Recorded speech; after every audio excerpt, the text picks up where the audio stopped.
Ikiwa leo ni Juni 23 ya mwaka wa 2026, ninakualika katika mfululizo wa masomo ya kesha la asubuhi. Tuombe. Mtakatifu, mtakatifu, mtakatifu Baba yetu uliye mbinguni, asante kwa ajili ya nafasi hii ya pekee kujifunza neno lako. Tunakuja kwako tukiomba ulinzi wako pamoja nasi, tusamehe dhambi zetu na ukatutakase. Tembea nasi ukitufundisha kuyaelewa haya tujifunzayo katika jina la Yesu, amina. Mada ya leo inasema wanakaya wa nyumbani mwa Mungu. Waefeso sura ile ya pili ya 19 na 20 imeandikwa, basi tangu sasa ninyi si wageni wala wapitaji, bali ninyi ni wenyeji pamoja na watakatifu, watu wa nyumbani mwake Mungu. Mmejengwa juu ya msingi wa mitume na manabii, naye Kristo Yesu mwenyewe ni jiwe kuu la pembeni. Bwana Yesu anaifanyia majaribio mioyo ya wanadamu kwa njia ya kuonesha rehema na neema yake ya kutosha. Analeta mabadiliko ya kushangaza kiasi kwamba Shetani anasimama akiangalia kama ngome isiyopenyeka kwa hila na madanganyo yake. Kwake hiyo ni siri isiyoweza kueleweka. Malaika wa Mungu wanaangalia kwa mshangao na furaha kwamba wanadamu walioanguka, waliokuwa wana wa ghadhabu, kwa njia ya mafunzo ya Yesu Kristo wanajenga tabia kulingana na mfano wa Mungu, kuwa wana na binti za Mungu, ili kutekeleza sehemu muhimu katika shughuli na furaha ya mbinguni.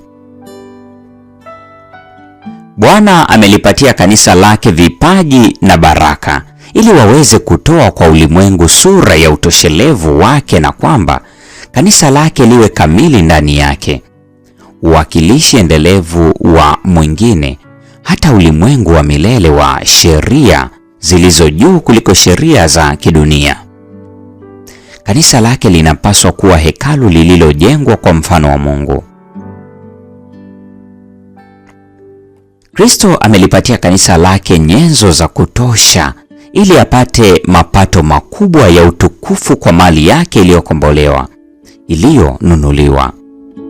Kanisa likiwa limejaliwa haki ya Yesu Kristo ni bohari lake ambalo ndani yake utajiri wa rehema zake, upendo wake, neema yake vinapaswa kuonekana katika onesho kamili na la mwisho.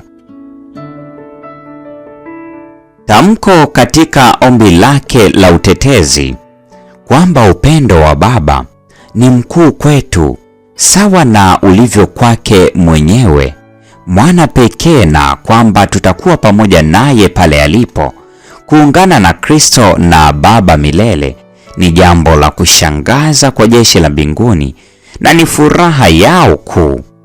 Zawadi kubwa tele na itoshelezayo ya Roho wake Mtakatifu inapaswa kuwapo kwenye kanisa lake kama ukuta wa moto uzingirao, ambao nguvu za kuzimu haziwezi kushinda dhidi yake. Katika usafi wao usio na waa na utimilifu usio na doa, Kristo anawatazama watu wake kuwa thawabu ya mateso yake yote, kufedheheshwa kwake na upendo wake na nyongeza ya utukufu wake. Kristo aliye kitovu kikuu ambamo hutoka utukufu wote. Hii ni Juni 23, mada ikisema wanakaya wa nyumbani mwa Mungu. Na kwa nukta hiyo, mpendo wa mfuatiliaji wa mfululizo wa masomo haya ya kesha la asubuhi, ndio tunakuwa tumefikia tamati ya tafakari ya somo hili zuri siku ya leo. Neema ya Bwana wetu Yesu Kristo, pendo la Mungu na ushirika wa Roho Mtakatifu dumu kwa pamoja nasi sasa na hata milele. Amina.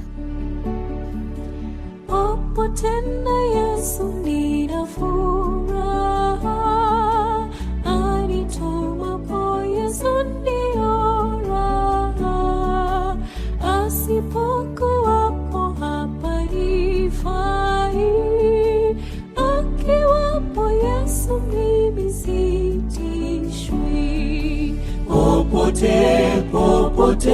sina mashaka, popote na Yesu naweza kwenda.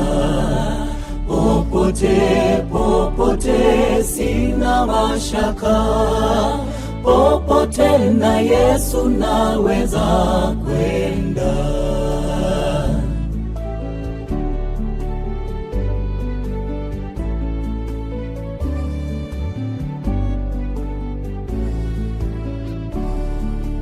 Akiwapo Yesu si peke yangu, na nijapo tupo akali wangu, ajapo niongoza njia mbaya, niwapo na Yesu na shukuria. Popote, popote sina mashaka, popote na Yesu naweza kwenda. Popote, popote sina mashaka, popote na Yesu naweza kwenda.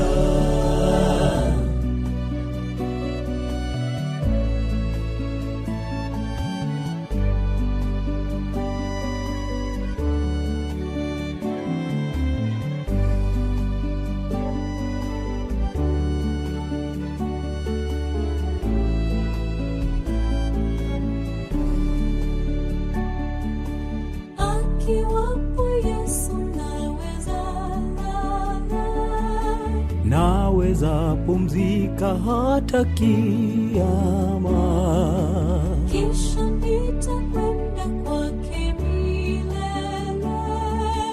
Akiwapo Yesu furaha tele. Popote, popote sina mashaka, popote na Yesu naweza kwenda. Popote, popote sina mashaka, popote na Yesu naweza kwenda.